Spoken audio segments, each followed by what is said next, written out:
Good evening students. और आज मैं आप लोगों के बीच केमिस्ट्री का जो फर्स्ट चैप्टर है बेसिक कंसेप्ट इन केमिस्ट्री है ना, वो मैं डिस्कस करूँगा। लेकिन उससे पहले मैं आप लोगों को इंट्रोड्यूस कर देता हूँ। मेरा नाम शंकर कुमार है और मैं माउंट जॉन एकेडमी भागलपुर के जो इंस्टीट्यूट है ना, वहाँ का मैं केमिस्ट्री का फैकल्टी हूँ। तो 11th की क्लास स्टार्ट हो चुकी है ना, और उसका मैं वीडियो आप लोगों के बीच शेयर कर रहा हूँ है ना ऑन यूट्यूब पे। आप लोग देखेंगे, साथ ही साथ जो भी डाउट होगा है ना, आप मुझे कांटेक्ट करके है ना पूछ भी सकते हैं थ्रू द इंस्टीट्यूट है ना। तो बिना कोई टाइम वेस्ट किए हुए है ना, मैं टॉपिक स्टार्ट करता हूँ और मैं कोशिश करूँगा आप लोगों को बेहतर से बेहतर समझाने का है ना, जो पैटर्न होना चाहिए वो मैं दूंगा। और मेरी वीडियो बनाने का जो मेन मोटो ऐसा नहीं है कि मैं 11th का जो आपका सिलेबस है, जो कंटेंट है, उतना ही मैं आप लोगों के बीच रखूँगा, ऐसा नहीं है। बेसिक से लेके और जो आज का जो एग्ज़ाम का जो पैटर्न, जो एग्ज़ाम जैसे नीट हो गया, जेई हो गया है ना, उसके पीछे जो बच्चे बहुत सारे इन्वॉल्व होते हैं, तो मैं आपका बेसिक से लेके एनसीईआरटी से लेके नीट और जेई तक जाऊंगा। तो इस वीडियो के साथ है ना आप लोग बने रहिए है ना, और वीडियो को अच्छे से देखिए है ना, पूरा वीडियो देखिए है ना। और क्या कहूँगा, अच्छा लगे तो बस आपका जो काम है वो कर दीजिएगा है ना, ठीक है।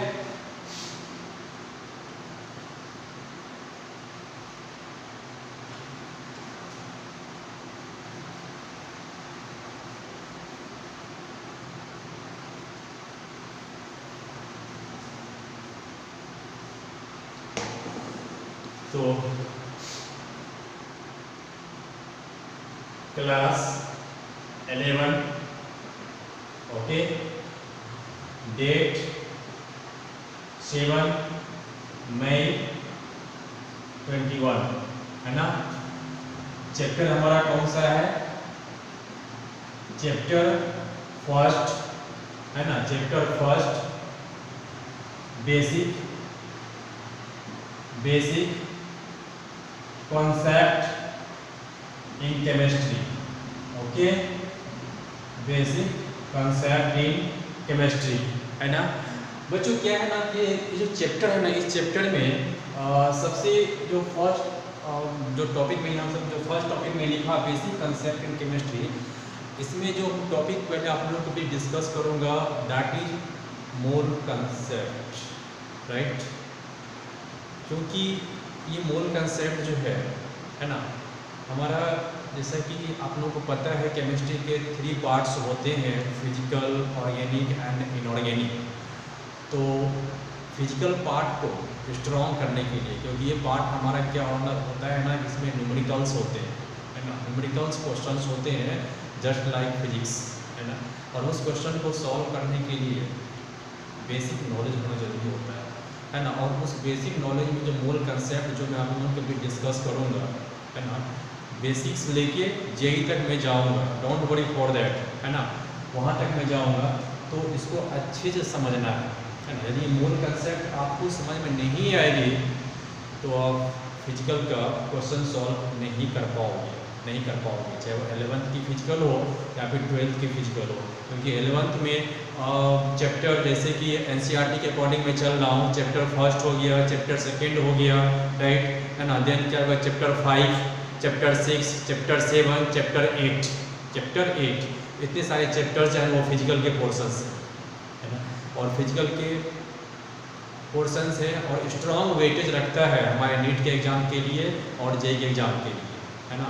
इसके अलावा आप 12th की केमिस्ट्री में जब 12th क्लास में आप जाएंगे है ना, या फिर जो बच्चे हमारे वीडियो देखेंगे जो 12th के बच्चे हैं, और मैं उन लोगों के लिए भी मैं शेयर कर रहा हूँ कि 12th में भी जो हमारा 5 चैप्टर्स जो है फिजिकल का, चैप्टर 1 एनसीईआरटी अकॉर्डिंग मैं बोल रहा हूँ, according to NCERT I am telling, chapter 1, chapter 2, chapter 3, chapter 4, chapter 5, right. तो ये these all 5 chapters are coming in the segment of physical chemistry है ना। तो उन सारे चैप्टर को भी अच्छे से समझने के लिए अलॉन्ग विद द 11th का चैप्टर जो मैंने नाम लिया, चैप्टर 1, चैप्टर 2 है ना, चैप्टर 5, चैप्टर 6, चैप्टर 7, चैप्टर 8 है ना, मोल की रिक्वायरमेंट बहुत ज़्यादा होती है ना, बहुत ज़्यादा मोल की रिक्वायरमेंट होती है ना। Without knowing the concept of mole you are not able to solve the problems of physical chemistry है ना। इवन थ्योरी भी समझ में आपको नहीं आएगी तो प्रॉब्लम कहाँ से आप सॉल्व कर पाओगे। इसलिए मेरी बात मानो है ना, अच्छे से समझना है इस वीडियो को, और समझ में यदि नहीं भी आती है तो इंस्टीट्यूट के माध्यम से आप मेरा कॉन्टैक्ट नंबर लेके आप मुझे कॉल कर सकते हो है ना, समझ सकते हो है ना, कोई प्रॉब्लम नहीं है ना। तो चलें स्टार्ट करते हैं है ना, बस जस्ट ए मिनट।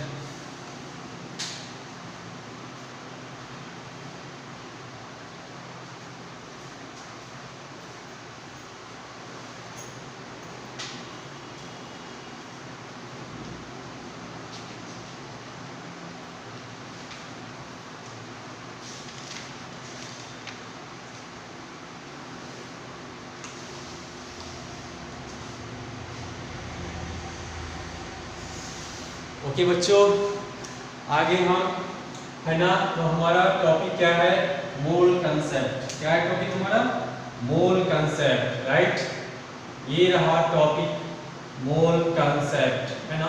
वैसे बच्चों जब आप एनसीईआरटी का सिलेबस देखोगे ना, ये टॉपिक आपको इंटरमीडिएट में मिलेगा, फिर भी आपके माइंड में आएगा सर क्यों पढ़ा रहे हैं इंटरमीडिएट वाला टॉपिक, पहले का टॉपिक क्यों नहीं पढ़ा रहे हैं। बच्चों पहले के टॉपिक में कुछ है ही नहीं, definition of chemistry, importance of chemistry.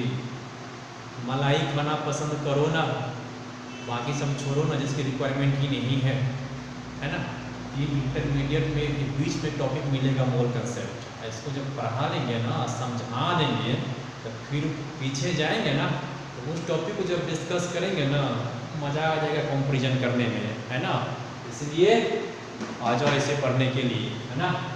तो मोल कंसेप्ट, इसमें सबसे पहले हम मोल के ऊपर डिस्कस करेंगे। ये मोल हमारा है क्या, कहाँ से आया, किस लिए आया, क्या इसकी रिक्वायरमेंट है। देखो क्या है ना, जो हमारा बाकी जितने भी फिजिकल क्वांटिटी है, जैसे कि मैं बात करूँ मास है ना। फॉर एग्जांपल जब आप जाते हो मार्केटिंग करने के लिए, आप मार्केटिंग करने जाते हो, वहाँ पे वेजिटेबल लेते हो, पल्स लेते हो, राइस लेते हो, व्हाटसोएवर आप मार्केट से खरीदते हो, तो आप क्या बोलते हो, मुझे सपोज वेजिटेबल लेते हैं तो कहते हैं 1 kg, 2 kg, 3 kg, like that, इस तरह से वर्ड आप यूज करते हो। वहाँ पे केजी क्या है, केजी क्या है। वैसे ही जैसे मान लो कि आप डिस्टेंस कवर कर चलते हो रास्ते में, तो कहते हो कि मैंने आज इतना किलोमीटर वॉकिंग किया हूँ, इतना मीटर चला हूँ है ना। या फिर किसी चीज़ की लंबाई को मापते हो तो कहते हो ये इतना मीटर है, इतना सेंटीमीटर है ना। तो वहाँ पे मीटर, सेंटीमीटर, किलोमीटर ये सब क्या है।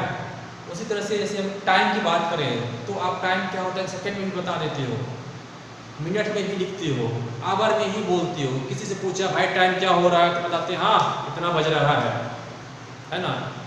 या फिर जैसे हम लोग रनिंग करते हैं है ना, रनिंग करते हैं तो घड़ी देखते हैं कितना टाइम तक मैं रनिंग कर रहा हूँ। आजकल तो मॉडर्न हो गया, घर में ही रनिंग का इंस्ट्रूमेंट बना लिया है, उसी पे चलना शुरू करते हैं, तो देखते रहते हैं वहाँ पे कितना सेकंड में चला, कितना मिनट हुआ। तो टाइम के लिए क्या आप सेकेंड में यूज कर रहे हो, मिनट भी यूज कर रहे हो, आवर भी यूज कर रहे हो। तो उस सारे यूनिट में केजी को क्या माना आपने, केजी को क्या माना, एसआई यूनिट माना। मास में केजी को क्या माना आपने, एसआई यूनिट माना, ठीक है। लेंथ में क्या, लेंथ में आप मीटर को क्या माना, एसआई, और टाइम के लिए क्या माना, सेकेंड। तो सबसे बड़ी प्रॉब्लम क्या है केमिस्ट्री में सब्सटेंस के क्वांटिटी को एक्सप्रेस करने के लिए कोई यूनिट ही नहीं है। केमिस्ट्री में सब्सटेंस को मेजर करने के लिए कोई यूनिट ही नहीं था जब ये प्रॉब्लम आई। जब ये प्रॉब्लम जब आई तो पूरे दुनिया भर का है ना, पूरे वर्ल्ड वाइड पे साइंटिस्ट, बड़े बड़े विद्वान लोग ने कॉन्फ्रेंस रखा। जैसे हम लोग भी कुछ भी एजेंडा तैयार करते हैं किसी भी टॉपिक के ऊपर पे मीटिंग करते हैं ना, उस वजह से पूरे दुनिया भर का साइंटिस्ट लोग ने क्या किया, एक मीटिंग रखा। आई बात समझ में। और मीटिंग का नाम क्या दिया बता रहा हूँ मैं, मीटिंग का नाम दिया वेट्स एंड मीजर। मीटिंग का नाम क्या दिया, वेट्स एंड मीजर, है ना, वेट्स एंड मीजर, ये है टॉपिक, ये है मीटिंग का नाम। ये क्या है नाम? मीटिंग का नाम है वेट्स एंड मीजर। और पता है इसका एक नंबर भी दिया। नंबर क्या दिया? 14th general conference, 14th general conference, है ना। ये जो टॉपिक है वेट एंड मीजर्स, इसका नंबर था ये 14th जनरल कॉन्फ्रेंस, है ना। तो इसी टॉपिक के ऊपर पे डिस्कशन स्टार्ट हुआ उस टाइम, ठीक है, बताऊंगा किस टाइम, ठीक है। और डिस्कशन जब टॉपिक पे हुआ, इसी टॉपिक डिस्कशन के ड्यूरेशन जो है बच्चों, वहां से मोल वर्ड का एडॉप्शन हुआ। आई बात समझ में? तो इसी टॉपिक के डिस्कशन के बाद मोल the term mole was adopted, mole was adopted, mole was adopted। कब डिस्कशन हुआ था? इन 1896 में। कब डिस्कशन हुआ था बच्चों? इन 1800 सॉरी नॉट 1800, इन 1971, है ना, इन 1971, है ना, इसी टाइम डिस्कशन हुआ था। और ये, है ना, ये पोर्शन मोल जो है, मोल वर्ड को लाया गया था, है ना। लेकिन उससे पहले ही हमारा क्या है, मोल वर्ड जो है ना इंट्रोड्यूस किया गया था। कब? वो 1896 में ओस्टवाल्ड ने किया था, है ना। तो मोल वर्ड वैसे भी, है ना, 1800 द फर्स्ट टाइम ओस्टवाल्ड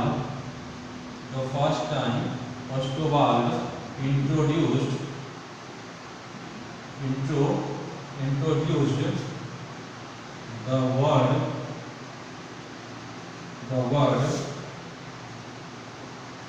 मोल, है ना।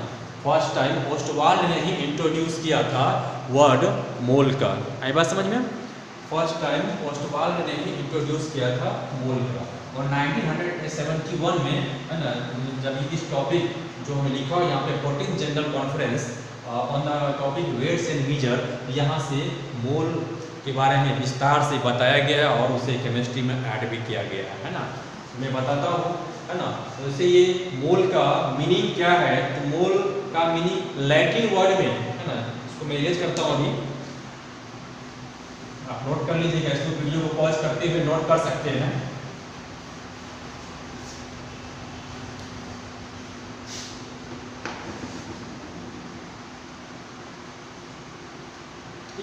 मोल जो हमारा है, ये मोल वर्ड जो है ना, ये लैटिन वर्ड है। क्या है ये? लैटिन वर्ड है। इसका मीनिंग क्या निकलता है? इसका मीनिंग निकलता है हीप और पाइल, ठीक है। और हीप और पाइल, है ना, हीप और पाइल दोनों का मीनिंग क्या निकलता है? मास। आई बात समझ में? दोनों का मीनिंग क्या निकलता है? मास, ठीक है। तो मोल वर्ड के बारे में समझ लिया। मोल वर्ड हमारा 14th जनरल कॉन्फ्रेंस से आया है ना, लैटिन वर्ड से इसे लाया गया है। मीनिंग समझ में आ गया क्या होता है इसका? मास। उसके बाद मोल को MOL मोल, है ना, इस मोल को 7 बेसिक SI यूनिट, सही है। मोल को 7 बेसिक SI यूनिट माना गया, है ना, टू एक्सप्रेस द क्वांटिटी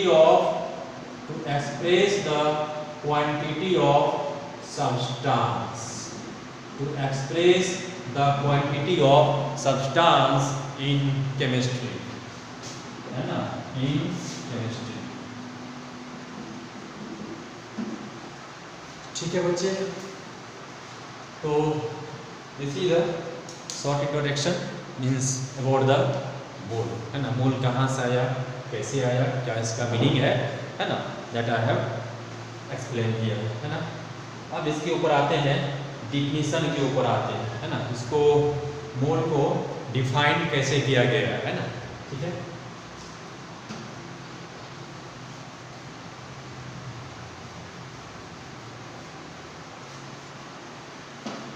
अब इसके डिफिनीशन के ऊपर आते हैं, मोल को डिफाइन कैसे किया गया है ना।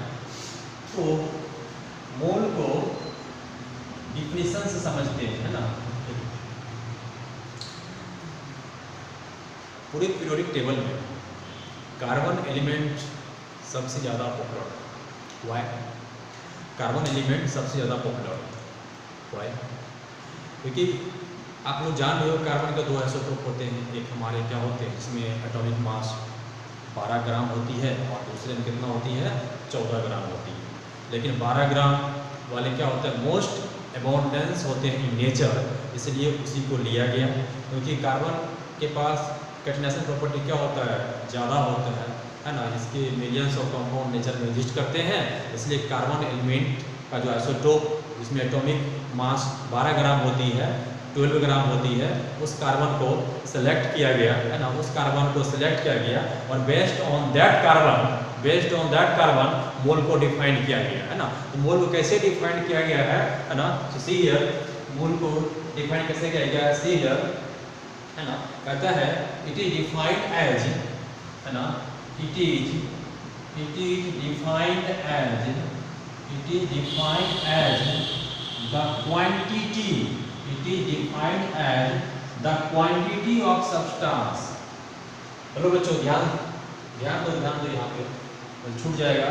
it is defined as the quantity of substance, it is defined as quantity of substance, है ना, quantity of substance which contains, है ना, which contains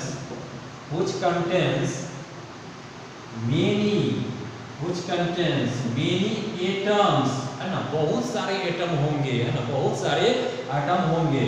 मॉलिक्यूल्स, है ना, मॉलिक्यूल्स, बहुत सारे मॉलिक्यूल होंगे, है ना। आयंस, है ना, बहुत सारे आयन। इलेक्ट्रॉन्स, इतना लिखेंगे, है ना, एक वर्ड इसके यूज कर देते हैं, है ना। इलेक्ट्रॉन्स एंड अदर एंटिटीज लगा दो भाई, एंड अदर एंटिटीज, है ना, अदर एंटिटीज। अब रही बात में यहाँ पे एटम लिखा, मॉलिक्यूल लिखा, आयन लिखा, अदर एंटिटीज मतलब क्या, माइक्रोस्कोपिक पार्टिकल जो है ना, माइक्रोस्कोपिक पार्टिकल जो है उसके नंबर को रिप्रेजेंट हम मोल के द्वारा किसी भी सब्सटेंस में कर सकते हैं, है ना। फिर से ध्यान दिया जाए क्या definition, it is defined as the quantity of substance, है ना। ये सब्सटेंस के उस क्वांटिटी को एक्सप्रेस करता है जिसमें बहुत सारे एटम हो सकते हैं, बहुत सारे मॉलिक्यूल हो सकते हैं, बहुत सारे आयंस हो सकते हैं, है ना, बहुत सारे प्रोटॉन्स हो सकते हैं, न्यूट्रॉन्स हो सकते हैं, है ना। तो ये सब क्या है, माइक्रोस्कोपिक पार्टिकल्स है। यानी कि मोल हमारा क्या होता है, ये डिफाइन करता है, ये मेजर करता है क्या चीज, माइक्रोस्कोपिक पार्टिकल, राइट। तो यहाँ से लिखा इलेक्ट्रॉन्स एंड अदर एंटिटीज, ठीक है। अब रही बात बहुत सारा तो कितना, तो कहता है कि जितना हमारा 12 ग्राम कार्बन में नंबर ऑफ कार्बन एटम्स होगा, उतना ही क्या होगा हमारा 1 मोल में होगा। आई बात समझ में। तो कहता है electrons and other entities as there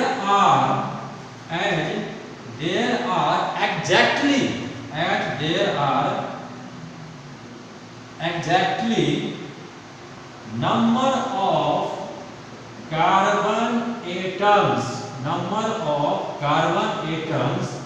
in 12 gram of C12 isotope। मजा आया? देखो डिफिनेशन पे आ गया, हम पूरा कंप्लीट डिफिनेशन मैंने कर लिया। कोई डाउट किसी को है तो पूछ लो। यहाँ पे क्या लिखा मैं, जैसा कि है ना कार्बन के आइसोटोप जिसमें 12 ग्राम मास होते हैं, उस 12 ग्राम में जितना नंबर ऑफ कार्बन एटम्स होगा, है ना, उसी के बराबर हमारा क्या होगा, 1 मोल होगा, है ना। और उसी के बराबर 1 मोल होगा और उसी बराबर हमारा एटम्स होंगे, मॉलिक्यूल्स होंगे, आयंस होंगे। जब किसी सब्सटेंस के क्वांटिटी को हम एक्सप्रेस करेंगे मोल के टर्म में। क्लियर? अब प्रॉब्लम फिर आती है कि भाई कि 12 ग्राम कार्बन में कितना नंबर ऑफ कार्बन एटम्स होगा, कौन बताएगा। थोड़ी है, अंतर्जामी थोड़ी है कि देख के बता देंगे हाँ भाई देखो ये 12 ग्राम कार्बन है, इसमें नंबर ऑफ कार्बन एटम्स इतना है, कैसे पता चलेगा? कोई इंस्ट्रूमेंट भी नहीं है।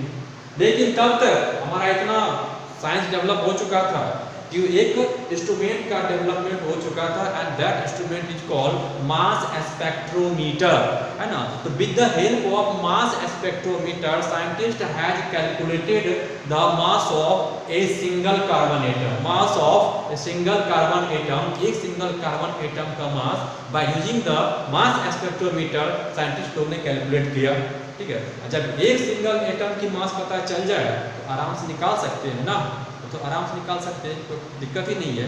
जैसे एग्जांपल लेते हैं, यदि हमको ये पता चल जाए कि एक केला का मास 2 ग्राम है, एक केला का मास 2 ग्राम है, तो 20 ग्राम में कितने केला होंगे? तो आराम से बता ही दोगे ना, 20/2 कितना हो गया? 10 केला है, कुछ है इसमें नहीं है। तो उसी तरह से है ना, मास स्पेक्ट्रोमीटर के हेल्प से कार्बन के एक एटम का मास कैलकुलेट किया। कितना कैलकुलेट किया देखते हैं।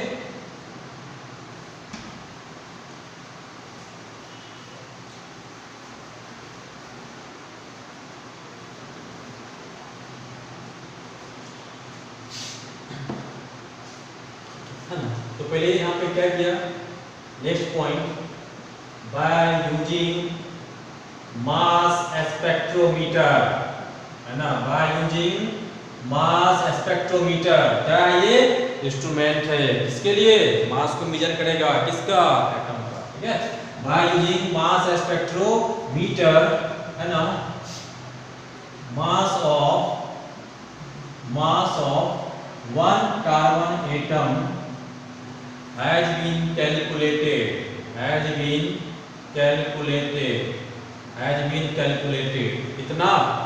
कितना आया?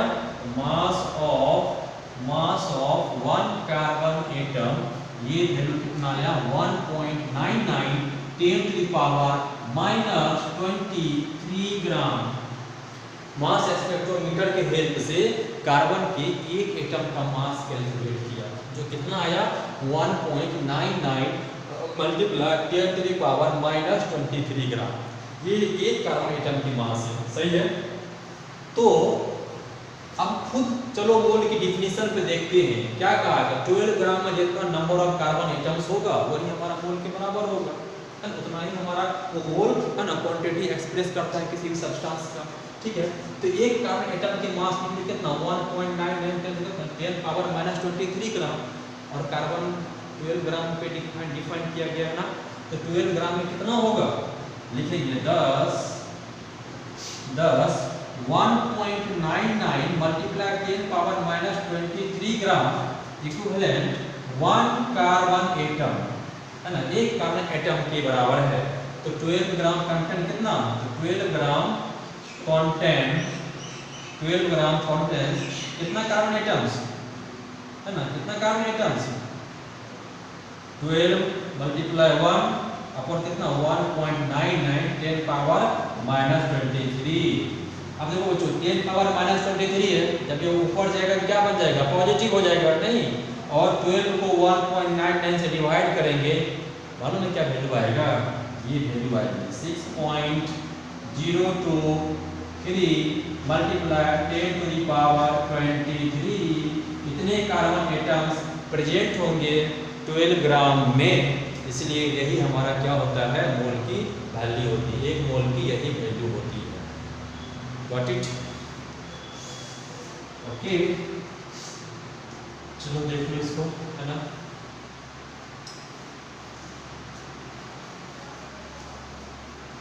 तो यहाँ से वैल्यू जो आया हमारा अकॉर्डिंग टू डिफिनीशन, 1 मोल बराबर क्या हो गया? 6.023 × 10⁻23, है ना, इतना हमारा होगा। किसी भी सब्सटेंस क्वांटिटी को एक्सप्रेस करेगा, चाहे वो एटम हो, मॉलिक्यूल हो, आयन हो, कुछ भी हो, है ना। मैं डायरेक्ट लिखता हूँ पार्टिकल्स, है ना, इसमें सब आ जाएंगे हमारे, एटम भी आ जाएंगे, मॉलिक्यूल भी आ जाएंगे, आयंस भी आ जाएंगे, है ना, और बस वो भी इलेक्ट्रॉन, प्रोटॉन, न्यूट्रॉन क्या होगा, सब इसमें होगा, ठीक है। तो और इसी वैल्यू को क्या कहा गया है? इसी वैल्यू को बताया गया एवोगाड्रोज कांस्टेंट, है ना, एवोगाड्रो कांस्टेंट है ना, जिसे आप Na से रिप्रेजेंट करोगे है ना, Na से रिप्रेजेंट करेंगे है ना, Na से रिप्रेजेंट करेंगे। अब थोड़ा सा बच्चों रियल लाइफ में इससे हम रियल लाइफ से कंपेयर करते हैं, रियल लाइफ से कंपेयर करते हैं कैसे? जैसे मैं कहूँगा जैसे मैं कहता हूँ 1 डजन ऑफ बनाना, कितनी बता दोगे आराम से, कितनी? 12। 2 डजन कितना? 24। अब मैं करता हूँ 5 डजन बनाना में दे दिया, मैं बोलूँगा काउंट करो इसे, you can easily count it, no problem, you can easily count it, no problem, ठीक है। मैं 100 डजन ऑफ बनाना दे दूंगा, फिर भी काउंट आप कर लोगे, नो प्रॉब्लम। लेकिन यदि मैं कितना बनाना दे दूं, क्या काउंट कर पाओगे? नहीं कर पाओगे। आप जो यूज करते हो ना कंसेप्ट है ना, यूनिट, टेंस है ना, यूनिट, टेंस है ना, हंड्रेड्स, थाउजेंड्स, इकाई, दहाई, सैकड़ा, हजार, 10,000, लाख, 10 लाख, करोड़, 10 करोड़ यूज करोगे इस पे है ना, आपका वो काउंटिंग पैटर्न खत्म हो जाएगा, लेकिन इसके डिजिट बचे हुए रह जाएंगे। इसलिए ये इतनी बड़ी वैल्यू है, इतनी बड़ी वैल्यू है, रियल लाइफ में इसे काउंट हम नहीं कर सकते हैं। इसे केमिस्ट्री तक ही रखने दो भाई, मत निकालो बाहर वहाँ से है ना, ये काउंटेबल पॉसिबल नहीं है। हाँ मैं जानता हूँ ये नंबर को रिप्रेजेंट करता है, it represents number, no problem, it represents number, ये नंबर को रिप्रेजेंट करेगा बट नॉट काउंटेबल, लेकिन काउंटेबल ये नहीं है, काउंटिंग करना पॉसिबल नहीं है। सो समझ में आ गया कि 1 मोल में कितने वैल्यू होते हैं है ना। चलो इससे आगे देखते हैं। अब डिफिनीशन के अकॉर्डिंग जो मैंने लिखा, 1 मोल हमारा कुछ भी हो सकता है, इलेक्ट्रॉन, प्रोटॉन, न्यूट्रॉन को भी माइक्रोस्कोपिक पार्टिकल को रिप्रेजेंट करेगा। 1 मोल बराबर कितने होते हैं आप लर्न कर चुके हैं। अब मैं यहाँ पे लिखता हूँ, बोल भाई 1 मोल ऑफ इलेक्ट्रॉन्स कितने होंगे, आराम से बता देंगे 6.023 multiply 10 to the power 23 electrons है ना। मैं लिखता हूँ यहाँ पे 1 मोल ऑफ कैल्शियम एटम है ना। सौरभ जी बताइए कितने कैल्शियम एटम्स होंगे? You can easily say sir 6.023 multiply 10 to the power 23 calcium atom, 1 mole में इतना कैल्शियम एटम होगा क्या। अब मैं एक और चीज़ और लिखता हूँ जो कि आप लोगों को पता है बचपन से ही, 1 मोल ऑफ NH4+ आयन, कितने आयन? तो यही आयन डिस्टिंक्शन बोर्ड पे 6.023 multiply 10 to the power 23 NH4+ ion है ना, है करेक्ट। अब आयन में क्या लिए हैं? कैटायन लिए। अब ये कंफ्यूज मत कर जाना आप लोग, कैटायन क्या है, कैटायन क्या है, वैसे स्पेसिफिक इस पे क्या होंगे? पॉजिटिव चार्ज होंगे है ना, कैटायन, ठीक है। अब कैटायन लिए हैं, इसके भाई एनायन को छोड़ दें, तो चलो इसके ले आओ, इसके एनायन का भी 1 मोल ऑफ एनायन Cl- में लिखा है कितने? 6.023 multiply 10 to the power 23 Cl-। ये है हमारा मोल का मीनिंग है ना, ये है मोल का मीनिंग। मोल कैसे आया, क्यों आया है ना, क्या इसकी वैल्यू होती है, वो वैल्यू कैसे आया है ना।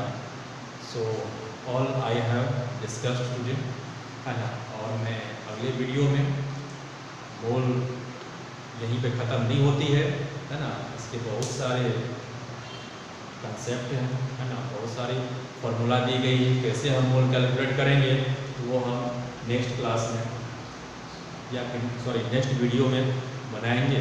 तब तक के लिए यहीं पे है ना, थैंक्स।